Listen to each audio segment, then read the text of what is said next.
Our show it's going to be unique.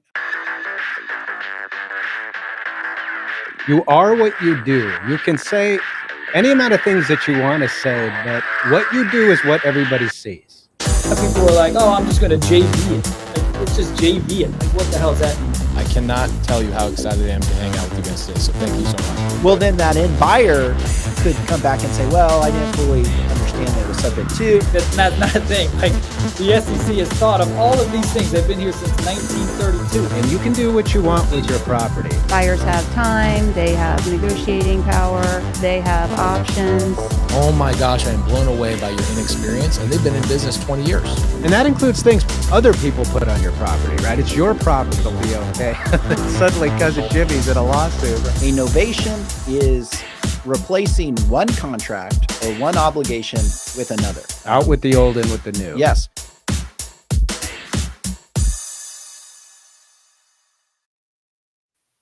Hey, good morning, everybody, and welcome to the show. Today, we're talking about what it takes to build a thriving real estate business before you are 25. I'm Andy Fowler, and I'm here with Sean St. Clair.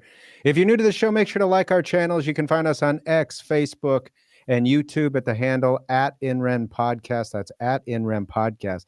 Go there, like, and subscribe. That's what helps push it out to other folks that can then also come and enjoy the program. Also, download an audio version of the podcast. Sometimes that's the easiest way to listen. You can do it in your car. You can do it on a run. Like and subscribe. You can find it on Spotify, Apple Podcasts, or all the other major podcast platforms. With that, we're going to go to Sean, who has our legal update.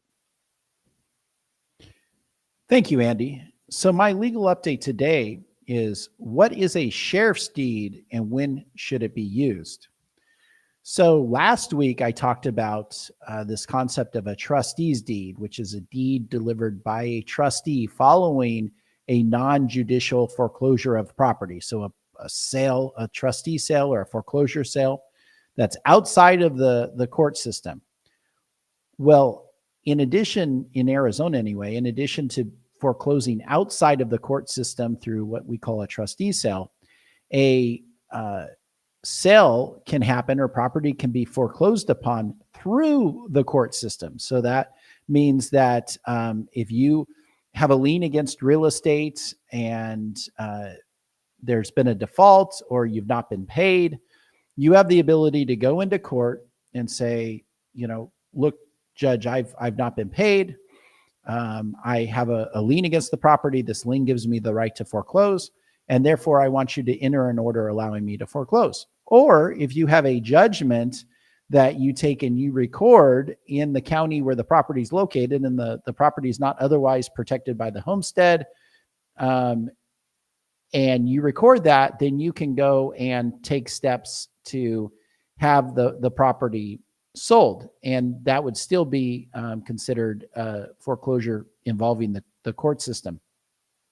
But all of those sales, so whether you get a judgment from the court allowing for the sale, or you do a writ of execution because you already have a money judgment and there's non-exempt real estate that's out there that you want to foreclose upon, all of those sales, foreclosure sales, are conducted by the sheriff of the county where the property is located. And so the sheriff basically becomes the auctioneer, and they sell the property to the highest bidder. And once that property is sold, they issue what is called a sheriff's deed. Now, the sheriff's deed, even after the sale, doesn't issue immediately, at least in Arizona, because there's redemption rights. Generally, those rights run for 6 months. And at any point after the sale to the expiration of that 6-month period, the property owner can come forward and redeem the property by paying all amounts that are due and paying the amount that was paid for the property at that sale. But if they don't do that and those 6 months goes by, then the sheriff will issue title to whoever bought the property at the sheriff's sale. And by issuing the title to that individual, they do it via a sheriff's deed. So that's the evidence or the conveyance of title that's given after there's been a sale as a result of a judicial foreclosure or a foreclosure following a judgment that's conducted by the sheriff. The 6 month redemption period runs. Then the sheriff issues a sheriff's deed, and that sheriff's deed is then recorded, and whoever purchased the property at the sheriff's sale will then own the property. All right. Thank you, Sean, for the legal update. With that, a couple reminders before we get into our topic today. Reminder number one, the Creative Finance Collective every Tuesday at 2 p.m. Arizona time. So what is the Creative Finance Collective? That is a live feed of attorneys and professionals in the space of creative finance. There's not a lot of them, but we know a number of them throughout the country. We get together for an hour every week and we talk about all things creative finance, what we're seeing that works, what we're seeing has problems. We talk through legal issues, we talk through changes in the law, but what we're really there to do is answer questions from you, the listener. So if you have questions, you've run into a creative finance issue, a problem, we're there to have a conversation and talk with you about that. And we're on as long as we're getting questions. So it's important for you, the live listener, to be there to engage with us in order to vet through the process. So we look forward to seeing you there. You can find that on Facebook, X, and you can also find that on YouTube. Again, that's at the handle at NREM Podcast. Join the live feed, 2:00 p.m. Arizona time. Adjust your time if you're in another state. With that, also, if you have questions for us or our guest today, go ahead and post them in the chat. We're going to try to take questions in the final 15 minutes of the episode. If we have any, make sure to post those there as well. All right, so we're going to get into our topic today, and we're talking about building a real estate business, and specifically building a real estate business by the age of 25. Of course, there are no age limits or ceilings on when you can have a thriving business, but there are certain recipes that that are a part of successful businesses and those that are not a part of unsuccessful businesses. So we want to talk about that to see what it takes. And with us to discuss that is our guest, Kevin Choe. Kevin, thanks so much for being with us. We appreciate it. Thank you guys so much for having me here. It's my second time on this show, and I love and I do a lot of business with you guys. So I just want to say thank you for having me on. Yeah, we really enjoyed having you on the last time and discussing what we did. If you're interested as a listener to watch that episode, feel free to check that out. I'm trying to remember what were we talking about by low equity properties, right? Was that what it was? Yes. Yep. Mm-hmm. Yeah. Really good conversation. In fact, I can't think of another episode that dives in and thinks through the investment strategy of low equity properties. But Kevin, we again appreciate you being with us. So for those who are just kind of being introduced to you for the first time, why don't you give us a little bit of background on you, what you're doing, what kind of investing you're focusing on, and you also have a YouTube channel too. Why don't you tell us a little bit about all that? Perfect. I love it. Yeah. So my name is Kevin Choe. I've been in the real estate space for the last 4 years, going into 5, and I started straight out of high school. I would say I started, year into community college, and I said, you know what, this community college is not something that excites me, and it's something that was never that exciting for me. So I said, you know what, let me just take a leap of faith, and I got into an ATM business when I first got into the entrepreneurial space, and I did really well with that business. And then, but I wanted to get into real estate. That's always been my passion. And I don't think I shared this story before, but I used to, when I was in 4th grade, my mom. I got an iPad as a gift from my family for my birthday, and I would go on Zillow and I'll opt into every single listings from multiple brokerages in the area that I lived in back in Southern California. And every morning and every night, I'll just look at all the emails that I'll get, and then I scroll through all the listings because it was so exciting to me, that you could I could see the picture of a house. And then I see the price and all that stuff, and that was something that really got me excited, and I think that's when I found my passion in real estate. I just kind of had it in the back of my mind, and then I ended up getting into real estate at age 20, and I quickly decided to pivot my attention and my niche in creative financing, which is your guys' expertise. And I said, well, I can make money wholesaling creative finance deal, like no equity sub 2 deals or seller finance deals. I wholesale, and I think I did about 190 of those. I bought them and wholesale together over the last 4 years, and I made a lot of money, wholesaling them. but then I also kept a lot of the properties that I would come across, and I said, this is a deal that I want in my portfolio. So over the last 4 years, I was able to do about 190 deals, going into 200 creative finance deals, and on top of that, I was able to build my real estate portfolio of just single family houses in Arizona and Florida. And I had about 27 houses, and then I just recently got bought out on seller finance. Interesting. I bought them via seller finance, and I bought them via subject to and seller finance, and then I exited them, sold the LLC that held all these assets together on seller finance. So I went on the buyer side of seller finance on the creative financing, but then I also sold a lot of things on seller finance. And now I'm in the venture of like business acquisition. So I want to go into buying assisted living facilities, and love to buy like a ice cream shop one day just for the fun of it. But I'm in that transition phase where I'm going from real estate and going to business. So that's kind of where I'm at. Yeah, you really got a start young. Sean, did you start on your iPad on Zillow in the 4th grade? I bet you didn't. No, I don't want to age myself, but like Windows computers weren't even around when I was in the 4th grade. He slept. He had law textbooks underneath his pillow when he was 14. So There you go. Yeah, the legends hold that his mother read him Black's Law Dictionary when he was a tiny infant.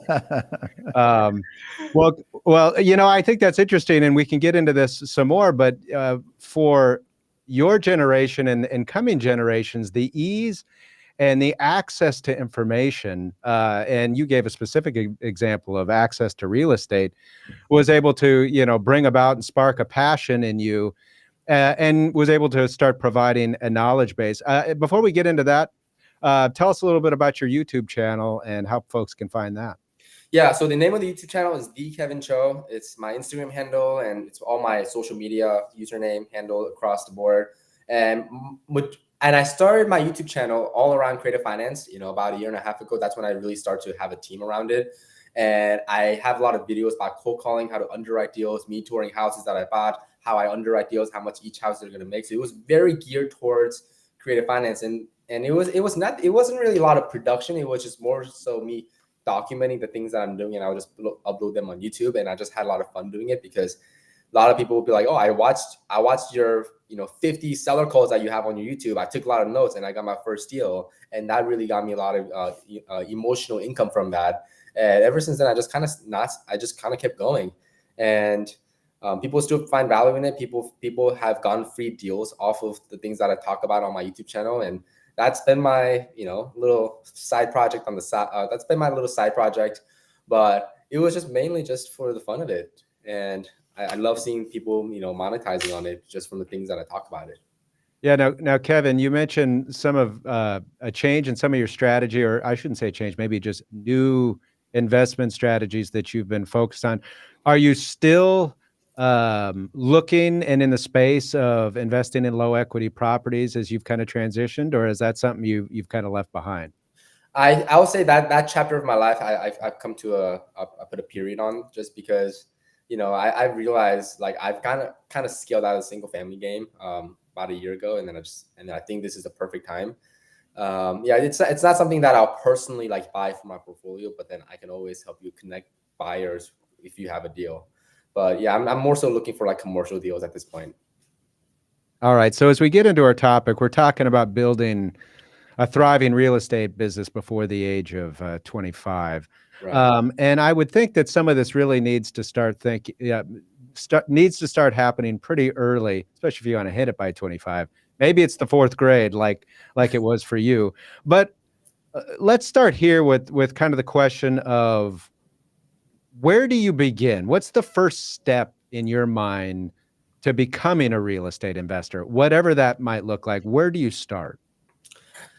So, I mean, the first place they have to start is like they have to know if they even want it.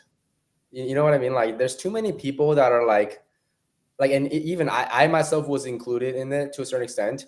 Like, I think I lost my love for real estate. Like, I've been in for 4 years now, going to 5. I think I lost love for it about year 3, and I just kept going. And I feel like I should have pivoted. And if you're just kind of starting out, I would just kind of say, like, is real estate something that you want to do? Because it was for me, but it's not anymore necessarily. So and you know, you look at my family, like, you know, my sister has no desire for any real estate, but she's into, like, you know, little Etsy, like little bracelets and things like that. Like I wouldn't recommend anybody to get started with real estate if you don't have a passion for it, or at least like you're like at least intrigued by it. But I think a lot of it has to do with and even I kind of talk about, it's a little counterintuitive that I say it, but I was actually a licensed agent at one point when I first got started. Like I never practiced it, you know, to a point where I was making money, but I got my license. And I think that's a great place to start, is get your license so that you get familiar with the language. Well, and I agree with that. And familiar with the language, I think is critical. So Andy and I, years ago, we both went through real estate school to become licensed. And I had my license for a while. In fact, I think it's still in inactive status in Arizona. But, you know, Andy and I were attorneys. We understood real estate law. But to me, the biggest thing that I took away from those classes was being able to speak the language with real estate brokers and investors and things like that. You know, when you say spuds, everyone knows what you're talking about, or, you know, different terminology that's out there that, you know, maybe as attorneys, we don't really appreciate it because we're not in the game. We're just, you know, providing the legal work. So I think that's huge. And to your point, I think even if you don't use the license, the fact that you're sitting in a significant number of classes and you're learning all about real estate, the ins and outs, the language, the whole thing, you're going to be that much further along in your investing. 100%. 100%. Yeah, I would say like I said, I never practiced it. I passed it on the first try, and I sat down in California. It's like you have to spend, like, there's 3 courses that you have to take, and this is like 4 years ago, so it might have changed. But I had to take 3 courses, and each of them were 45 hours, and I had to sit down, no joke, for at least a month and a half, just like straight, like 6-7 hour nights, 6 to 7 hour every night, and just finish it. And then they have practice courses. And when I transitioned into the more the investment side, I was like, oh, I understand escrow, like closing costs, title company, insurance, attorneys, like all these verbiage that I was so familiar with. So I made the transition a lot smoother. So whether you're gonna be more into the investing side or not, number one, it gives you more option. If you don't like the investing side and working with other investors like myself, you work on the retail side, and you get the verbiage, and you get the, you know, verbiage, and then people also need that little bit of a clear throat, like, guidance, like, hey, I'm getting my license. It's like, okay, well, if I told you go watch cold calling videos on YouTube, like, okay, where's the structure? Right. Yeah. Yeah, exactly. So I mean, I'll say that's the first place to start. What do you think, Andy? Well, you're the expert. I'm just learning. No, I mean, I think that's, I think you have to, in whatever profession you're doing, you have to experience it at some level to know what it is you're even talking about. I do think from the real estate agent side of things, that is kind of a low cost. You know, the barrier to entry is not significant. It doesn't require a ton of investment, but it gives you an opportunity to experience some of the lingo. It allows you to meet certain players on the agent side of things. Right. And as you work with agents, you start inevitably working with investors, so on and so forth. So I'm curious, this is really a skills question for you, Kevin, and some of this is kind of answered in hindsight. Having done what you've done and looking back, what skills do you think are necessary for a new real estate investor or somebody who wants to get into the space? What kind of skills do they need to have, or what skills should they be thinking about developing as they enter that space? I think this might be considered a skill, but not really. It's like, I just feel like I was so blessed with this. I always had a really good grasp of reading the room.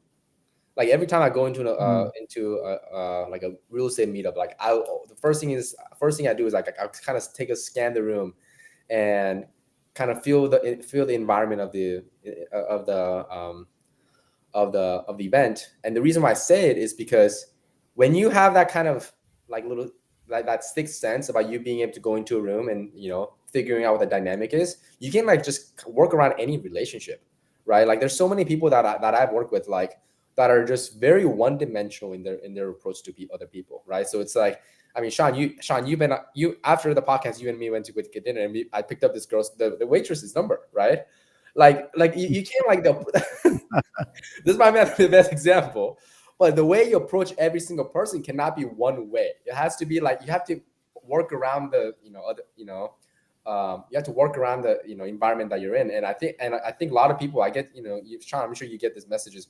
Hey, I'm just getting into real estate. Would love to connect. Would love to get 1 hour of your time. And that's just not how you Right. every single person. Like sometimes you have to approach them through attacking it from a different angle. So I think that's a little bit more like that's a skill set they need to acquire. But I just don't think that's I think that's a little too hard to like get right off the bat.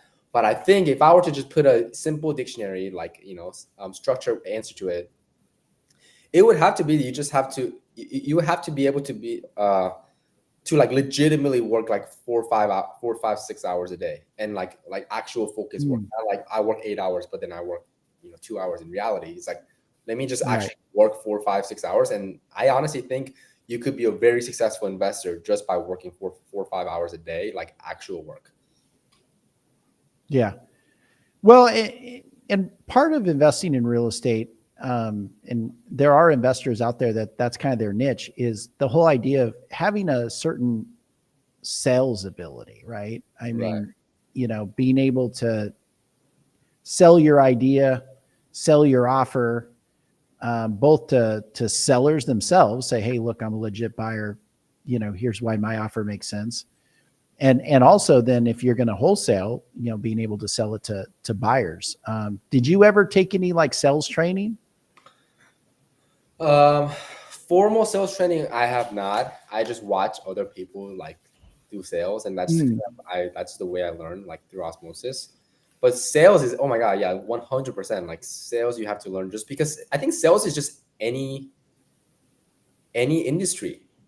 Like I'm in the process of like every interaction that you have is technically sales, right? Like I had to, all the relationships that I have in my life, like Pace and I, like we're kind of we're exchanging value in a way, right? So 100% sales. I think Sean, now that you said it, you should, sales is the answer. Well,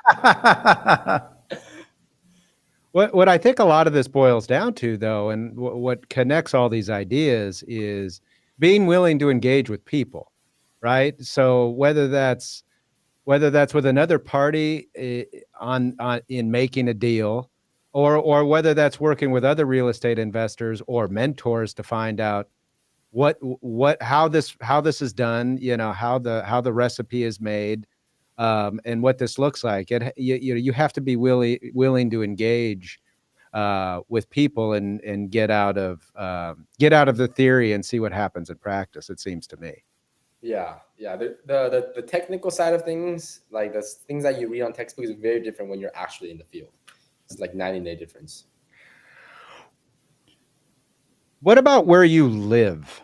So, but what I mean by that is, you've just chosen to move into a different area, but in developing a real estate business, does it matter? Does being in the heart of a city matter, for instance, or being in a rural community? Is either one of those going to impair or improve your chances at success in your mind? So my story is that I moved to Phoenix because I wanted to get in proximity with other real estate investors in the Sub2 community, right? And Pace was obviously there, and I get to rub shoulders with all the people that are in the real estate industry. And this is such a good question that you bring up, because I just experienced this. I've been in Phoenix for 3 years. And the moment I moved to Phoenix, like my business started to within 8 months, my business started to take off. Like I'm doing I used to do like 1 deal a month. Now I'm doing 1 deal a week. And then, in the middle of like exactly 18-month mark, in 1 month, I did like 14 deals, like 14 Sub2 deals. And I was like, I was buying at least 1 house a month at that point. And then I was wholesaling rest of the houses. And that's because I was in the middle of all the actions. Like I would like literally go to a meetup, and then I'll see all my friends that are like networking. I'm like, oh shoot, I need to go network. I'm missing out on certain things. So I just by default, just because I was hanging out with all these people that were doing so many deals, and so many deals, I mean like 5-6 deals a month, I was just by default doing the same thing. And then fast forward, I get bought out on all my portfolio, and I moved to New York. I'm like, okay, well, I sold all my rentals. Let me move to New York. I'm gonna do my real estate business in New York. Like I'm gonna do the wholesale business. I'm gonna do it. My market will be in Arizona, but I just physically do it in New York. And I can tell you right now, a week into moving to New York City, my desire for real estate just like went down the drain. I'm like, I don't really want to do real estate anymore. And I think and I'm like, I want to go into business acquisitions. I want to start buying assisted living facilities. And I was having a conversation with my friend, because he was like, dude, like you were doing so well with real estate, back when you were in Arizona, and why you moved to New York all of a sudden, you don't want to do it. I said, dude, like I think it's because like my environment changed, that like I don't want to be doing real estate. And I don't say like I'm gonna stop doing real estate, but it would just be like I won't be like buying single family homes anymore. But it was so interesting that like just because I physically moved away, I mean I'm still connected, Instagram, Facebook, like I'm connected, but just because I'm physically I'm like 2,500 miles away from Phoenix, it gave me reason to not do real estate. So I think if you are in the rural part of country, like you definitely got to go closer to where the action is. Like Hawaii. Like Hawaii was like 6 hours difference from Eastern time, and I feel like I'm in a different country, and I just don't feel like working when I'm in Hawaii. Like that's how significant of a change it is. So what's interesting about that is two things I take away. Location is important in building your business because it puts you at the center of where some of the players are. So it increased the volume of your deals just being in the mix. Right. But two, it sounds like it had just a massive impact on your mindset. Yes. And your interest in just being in there and being in the game versus being out of it, impacts, your love for it, right? That's really kind of the takeaway. Oh, it really is. It really is. Like, I mean, I've always loved real estate for, 2-3 years. And then the moment I get out of it, the moment I get out of the city that a lot of action is happening, I'm like, I don't want to do this. So let me ask you this. What was it about Phoenix? Because there's a lot of cities where there's some real estate action. We see them all over the place. Why Phoenix? I think I had the most real estate friends in Phoenix when I moved. I mean, Pace being one of them, and that's where Step2 and creative finance is like a lot of the creative deals are happening. Like, yes, you can go to other markets like, I don't know, Dallas, Texas, or Houston, Texas. There's still a lot of deals that go on. But I mean, I won't say it's necessarily like the location of Phoenix, but it's where all the action is happening. So if you were to take all the friends in Phoenix and put them in Houston, and I go to Houston, I'll still have the love for real estate. But if I was in Phoenix and all my friends moved to a different city, and I was in Phoenix by myself, I would kind of question, do I want to do this? Yeah. So yeah, and there's a lot of opportunities in Phoenix. I know from experience that when I go back into town, and I'm only there maybe for a week, I mean, almost every night I could find a real estate investor event that I could attend and network with much of the same people that are attending all of these events. Yeah. Versus here in Wisconsin, we have a pretty good, RIA program in different cities throughout the state, but it's like once a month, and there's not stuff going on the other nights, but there's so many networking opportunities in Phoenix that you aren't going to find in my view or in experience anywhere else. Yeah. It makes a significant difference, which is the reason why, I knew Phoenix was it was never like my forever home. It was like a little stopping ground for me. I'm like, hey, like my train is moving, right? Like, hey, like starting California, Las Vegas, Phoenix, and I'm in New York. But I always saw Phoenix as, this is where I'm gonna get my business up. This is where I'm gonna collect all my resources, and then I'm gonna eventually move on to a different venture in my life. And I still love Phoenix, and like I miss it. I miss the weather right now, and like there's a lot of things that I miss about it. But like it was just a very like seasonal place for me at that moment.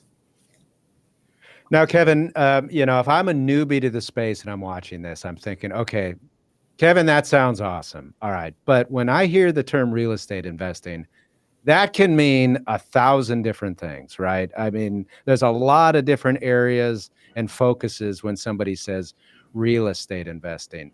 Right. How important is it for you to establish, well, for somebody new to the space, and was it important to you to establish a niche right away? Did you know what kind of niche area you wanted to dive in right away, or did you need to play with things for a little bit, work with a couple different mentors and find out, what area I liked, whether it was wholesaling, whether it was sub two, whether it was, you know, Right. Right. fix and flips, whatever the case may be?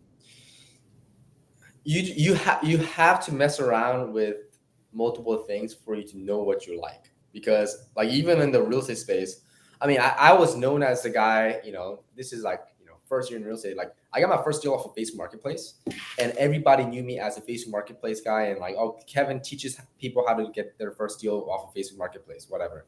And then I moved on to foreclosures, and I thought, oh, foreclosures is easier because people have to sell or they lose the house. But then like, I saw that there was a lot of competition in there, and then I dabbled into a little fix and flip here and there. I had never done it, but I almost got into one. And I said, well, I don't physically want to do all this like work, or at least that's what I thought. Like fix and flippers do is like they go and do the work themselves. So I said, I don't want to do this. And then afterwards, I'm like, let me just dive into creative finance full time, and that's how I was able to. And that was my creative finance journey, and that's how it started. But it took me 4 different niches within real estate investing for me to get to what I'm at. So, and obviously, personality does play a factor. If you're more of a hands-on guy and you hate sitting in front of a desk, then maybe going out on the field and actually doing a fix and flip might not be a bad idea for you. But like I'm not like a field guy, nor am I a spreadsheet guy. I'm kind of in between, but I prefer to be inside than outdoor. So like that kind of helps me, pick the right niche. How much time did it take you to explore and feel around different areas before you felt like you found what you wanted to do, at least for the time being? It took me a year and a half, and I think that was good enough time for me to try other things. So when you're in the investor space, or even starting to enter the investor space, there is a litany of education opportunities, like our show, for example, right?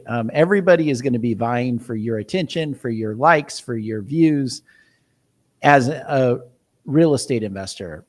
So what is kind of your position or take on the importance of education, whether that be free online type of stuff, paid, what are your thoughts on that? You have to have a delicate balance between the two. And I'm going through this myself because I feel like the equation is the same. I have a couple of friends that has never done a deal, but all they do is they go to seminars, they go to masterminds, they read books, and for 3 years they spend, I don't know, $50,000 on things that they never even implement in their business. And I look at it and I'm like, was this worth? Like, why are you doing this? I don't see how it can be worth it for you at the end of the day. And versus there's people that are just kind of getting into it without any education, and I'm like, and they end up struggling. And I'm like, I feel like you could have taken a little bit of time, like getting some getting mentored by somebody else. So right now, as I'm back in the student of the game, I mean, real estate, I kind of got it. I got it down to a certain degree. But then when it comes to business acquisition, like buying businesses, I don't really have a lot of number one relationships, which is, Sean, I asked you for like a business buying attorney in California, and I'm like, now like I'm collecting resources as I'm going. But also I bought a book that I'm reading at the same time, and I also have a mentorship. So I'm kind of like as I'm learning, I'm like taking action at the same time. I'm on websites looking at like biz buy sell, looking at looking at the businesses that are for sale, and you have to do all of them at the same time. So so for someone that's watching, I don't think they need to necessarily spend money on any mentorship for that matter. What they can do is they could literally, like, I have people that have watched my YouTube channel for free and they got a deal. Like if you know how to cook, if you're one of those people that's like, I want to watch 100 videos and I want to watch and I'm going to condense it to 5 videos that's going to be most helpful, and you put the puzzle pieces together and you get a deal, great. But there's other people that's like, okay, there's 100 videos. Hey, I'm going to tell you exactly what videos to watch, which is, getting mentored. And then you can still get the end result a lot quicker. So let's talk about mentorships. How do you determine who is a good mentor? Like, who should you be working with? Because once again, similar to the education platforms, there's tons of mentorships.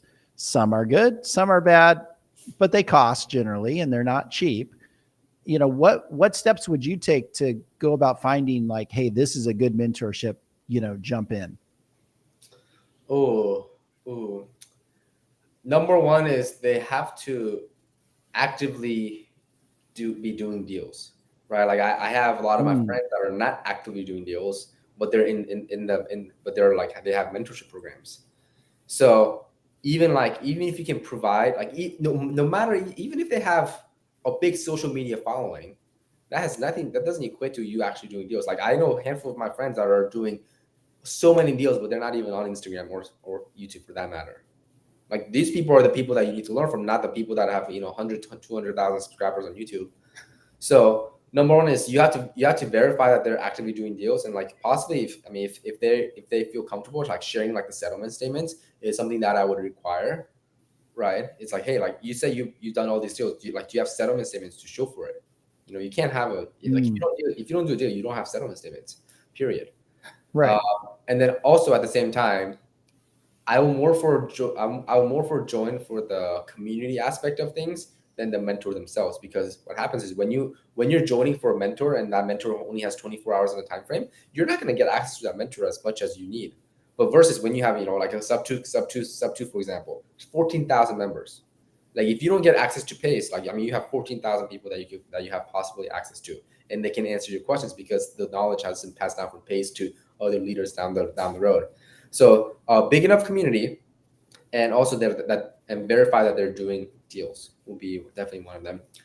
And also something that fits your budget. Don't go overboard. Like, I've gone more from a 1 hour one-on-one that I paid for from somebody for like $300 than I got from $10,000 of mentorship. So I'll say something along those lines. So an extension of mentoring, and we've heard this from a number of people, is taking that mentorship and that relationship that you're establishing with these folks kind of to the next business level, which is partnering with them or joint venturing with them, bringing them in on deals that maybe you've sourced or you've found, but you realize you've still got some to learn and you're still learning, and you can be a part of if you'll bring them in on the deal. How important was or has kind of partnering or joint venturing with mentors or people in the space been for you? Has that been something you've utilized? I'm utilizing it right now. So I have she's not my mentor, but in the assisted living facility, I know a friend of mine who already has assisted living, right, facility. So for me, if I were to, my initial thought is, hey, like, I've never done a deal. How do I approach real estate agents? I'm going through that same thing. I've never bought a business, specifically assisted living facilities, but how do I approach the brokers or the sellers and say, hey, I want to buy your business, right? Like, because at the end, you can run that thing to the ground if if they choose the wrong person. So for me, I approached her and I said, hey, I will go find the deal, because I'm really good at finding deals, like real estate deals and business deals. So they're kind of found in a similar way. And I said, what if I brought you the deal? Would you let me leverage your credibility? And with that, I will go and I leverage your credibility so that people, the sellers, feel comfortable sharing their information with me. And I maybe I can get like a $10,000 fee, $20,000 fee, or maybe I get a small equity of the business that you end up buying. But how can I like leverage it? And then I'll do that probably 5 or 10 times, and then I'll have enough credibility and my confidence to go into onto acquiring something else. So definitely leveraging other people's credibility when you're first starting is critical. I almost like mandatory in my opinion. So as we kind of move past the education side and mentoring, and we start talking about the growth side of things, because as you get better at this, you even talked about as you moved to Phoenix, your deals went from 1 a month to 14 a week, right? Things started to scale, things started to get bigger and faster, and to some extent, probably bigger than any one person on their own can handle. At what point, or did it at some point become important for you to develop a team to assist you with scaling, and what did that look like? So personally, for me, I was never a big fan of having a big team around me because it's just not something that I personally prefer. And Okay. this is just a personal preference. I've always been more into, hey, let's just partner with someone that's experienced and like let's just do a like profit split. Because when you partner with somebody that's more experienced, number one, you don't have to put up all these upfront investment and training time to train them and time to put the money up together. Versus let me just partner with you and we'll just split it when the deals are when the deal is finished. So I never really had experience in building out a big team, and I don't feel like like I want to put it to the people that are watching that you do not need to have a big team to have a big operation. Like I had a small team. I had like 1 or 2 people on my team at most at any given time, and I had 1 or 2 other partners. So it was like I can count them with one hand. And with that team, small team, I did more deals than the people that had 7 people on their team or 10 people on their team, like easily. And my profit margin was also higher because like I don't have to pay all these things up front. Like I just split it on the back end. I think too, though, the concept of team can include like other like professionals, like a transaction coordinator, an escrow agent who know and trust, a lender, attorney, CPA. What do you think the importance of having professionals that you surround yourself with that can give you solid assistance and advice regarding your real estate business?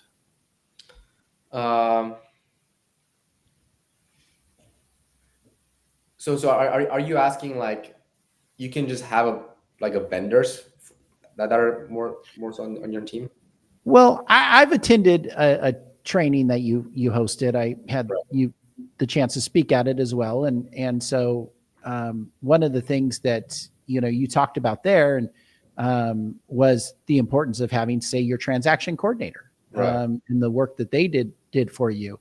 Obviously, you chose that transaction coordinator, so that's what I'm getting at. Like, how do you go about finding competent people who you can lean on?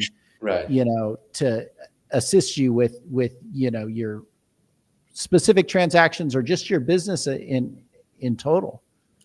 Yes, yes. And I get these questions asked around a lot because I was able to build out a business relatively quicker. And one of the most frequently asked questions is like, hey, how did you find this person? Right? Like this person's awesome that you're working with. Number one is you have to attract it, but that answer doesn't really help. So I've have I've always been in the minds of I want to I always want to partner up, right?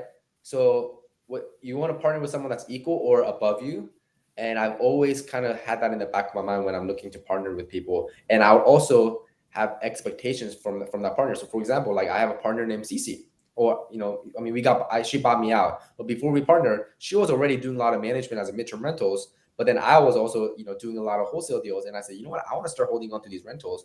And CC also had a same role, same vision. It was like, I want to start holding on to these rental properties.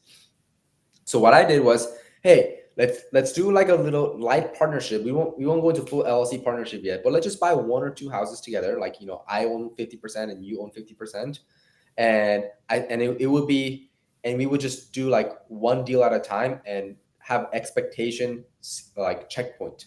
And then we would, if I so one of the expectations for her on me was I need to bring at least 10 to 20 deals a month in front of her for us to buy. And if I didn't meet that number, then I would have to, then we have to reevaluate where this partnership is going to go.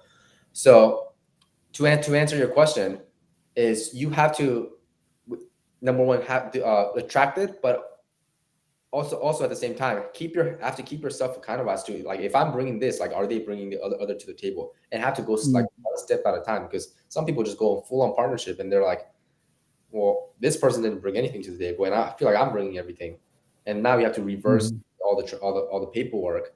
So kind of going into partnership slowly was something that really helped me, because like Lorraine, like all my partners, we've been partners for almost 2 years, and we've never had a problem, because we just do one deal at a time. And then if we ever have a problem, then we talk about it, see if it's a good fit, and then we'll do that for at least 6 months, and then we go into partnership.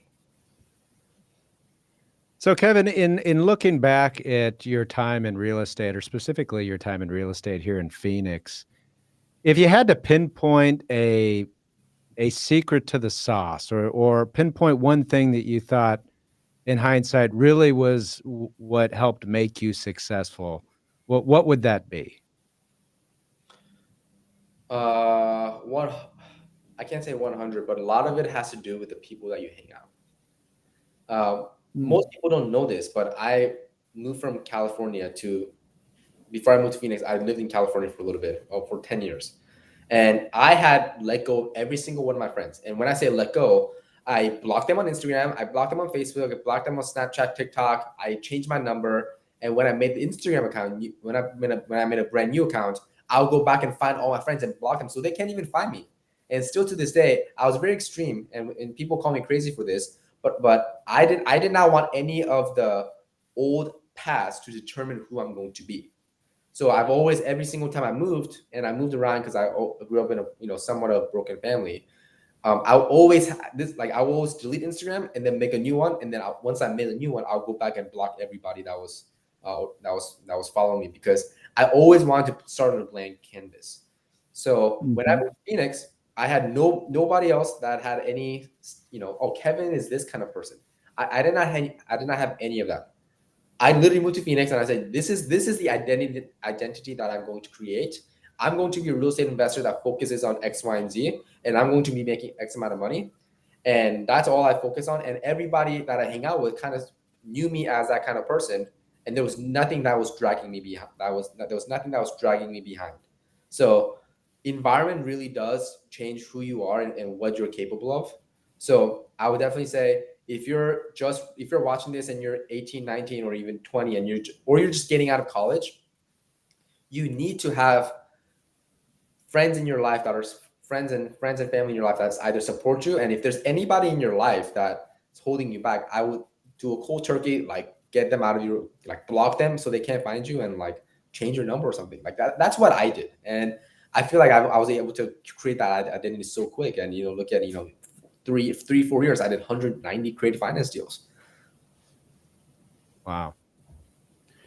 So on the flip side of that, Kevin, there is no straight line to success. It's sometimes it's a bumpy road. And we learn from our mistakes. Are there any major mistakes that you think back that you're like, well, my 18-year-old, I would love to go tell my 18-year-old self, yeah, don't do that. Any major mistakes to watch out for the new investor? Oh, wow. That's a great question.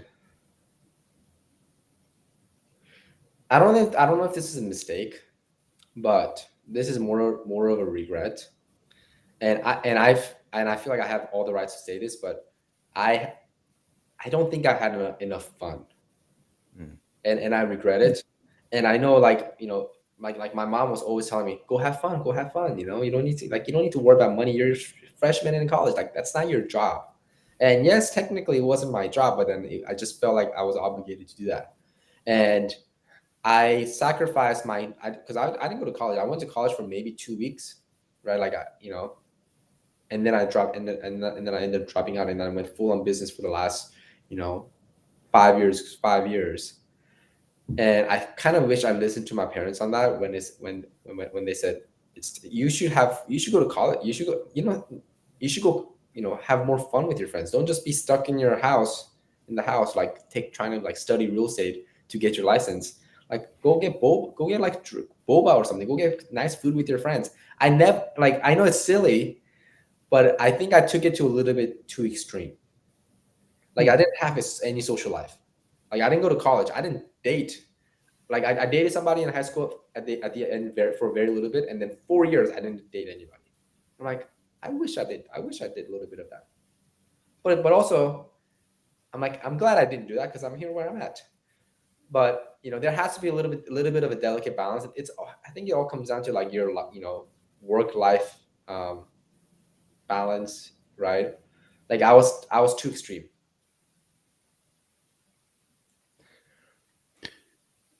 So what has been, or what do you see as the biggest stumbling block that investors face in being successful? Meaning, I'm sure you've worked with a lot of investors that are just getting started, or maybe they've done a few deals, but they just can't get it so that it's consistent and, they can actually make a living as an investor. What's getting in their way? What's causing that? It's definitely their mindset problems that they have. It has nothing to do with their skills, the lack of skills. So I had a friend, I had one of my private money lenders. I invited him to dinner at my house yesterday. And it was so interesting because he brought this up. He said, Kevin, I think there's a mindset issue going from, regular salary to six figures, like the six-figure mark, 90 to 100, or like, if your salary is like $85,000, $70,000 a year. And for you to just say, I make six figures a year, there's like a mindset change that has to happen between that. And then from 100 to 300, there's another mindset shift that needs to happen. And then 300 to $500,000 to $1 million, there has to be a mindset shift. And he said that it's a mindset shift of you knowing that you deserve that kind of money or that kind of success. And I was kind of pondering on the same thing for a while because I felt like I was kind of stuck at like not to be too specific, but like $200,000 to $300,000 range every year. I feel like I was kind of stuck at that, at that number, and I just couldn't seem to figure myself out to make a little bit more than that. And I always thought it was okay. It's because I'm wholesaling, deals, and I'm making small fees, so I have to make it up with volume. But then now that I think of after that dinner and I went for a morning walk today, I think it's a mindset issue. Like I just don't think Kevin Choe, deserve to make more than X amount. But then once I overcome that mindset issue, then I can justify making 500,000, 750,000, $1 million. And when people are first starting and they've never done a deal, they just subconsciously think I don't deserve a deal. Even me, like as I'm buying my first business, I've never bought a business. I've done real estate. I've never bought a business. I subconsciously I have this thought in my mind that says, I don't deserve to buy a business. It's very subconsciously. It's very faint on the back of my head, and I have to like catch myself thinking it. And I say, no, I deserve to buy my first business. But I've been through the first deal in real estate for me to know that, hey, I had to slap myself out of it. But then if you're like starting and you've never really had like business experience prior to this, you will subconsciously think you don't deserve the first deal, which actually turns into a manifestation. So that's just a little something that I thought about last night during the dinner.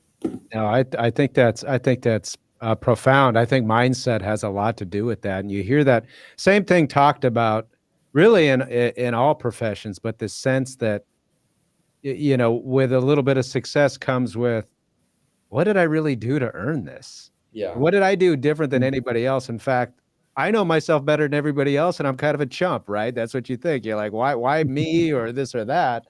And completely very interesting. Those are good comments. So, Kevin, as we kind of wrap up here, and maybe you've already given this, but if you had to give a new investor one piece of advice, you have an opportunity with them, and they're entering the space, and you just get the chance to give them one piece of advice.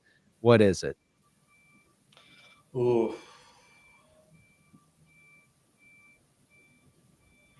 I think if I were to just sum it up with one advice, it would have to be something along the lines of, it's gonna take longer than you think, because like the first deal, like you would like the duration of your 0 to 1 deal will be maybe 6 months.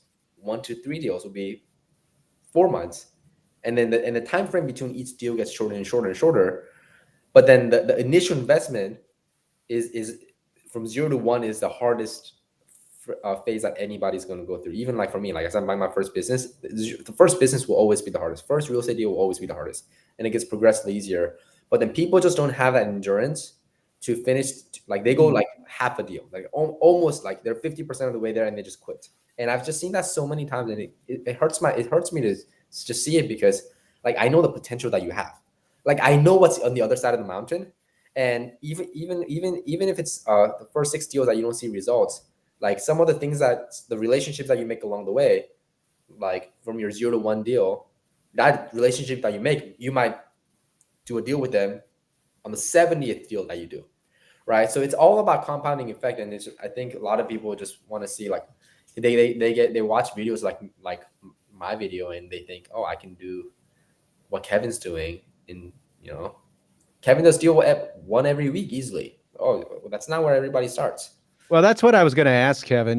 How much of, I think social media, I think YouTube, a lot of this provides tons of value. I mean, the free value that it provides is you can't even put a dollar sign on it. It's immeasurable how much value it brings. But it also brings this sense, and it's not just unique to real estate. It's a sense of everything that, wow, they hit it, they're doing great. It feels like a get rich quick kind of thing. And behind every video that they're putting together that's explaining a deal, there's endless hours of grinding that went into getting there. And it sounds like your word of advice could be summed up in perseverance. You need to persevere and understand when you're starting out, it's going to take some time.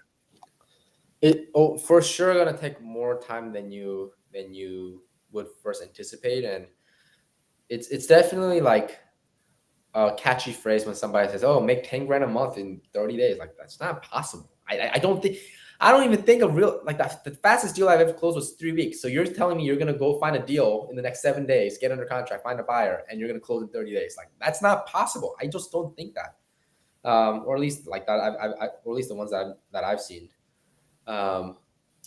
But I just want people, I want to give people realistic expectation. And that's why I cater my YouTube content is very authentic. It's like, I don't have anything to sell. Like, if anything, I'm hosting workshops, which I already sold out on, but like I had nothing else to sell, which is the reason why and I made all my money actually doing the deals as I say on the YouTube channel. So I never had mentorship. So I'm saying this, but like what you see on Instagram and Facebook and YouTube, it's just very flashy, like Lamborghini. Like, I don't even have a friend that drives Lamborghini that are wholesaling.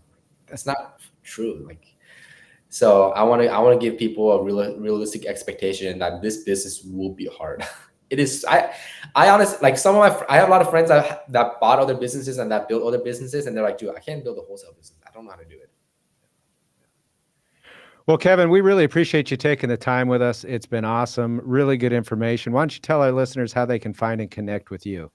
They can connect with me on Instagram. It's called The Kevin Choe, TheKevinChoe. My Instagram, YouTube, Facebook, TikTok, they're all the same.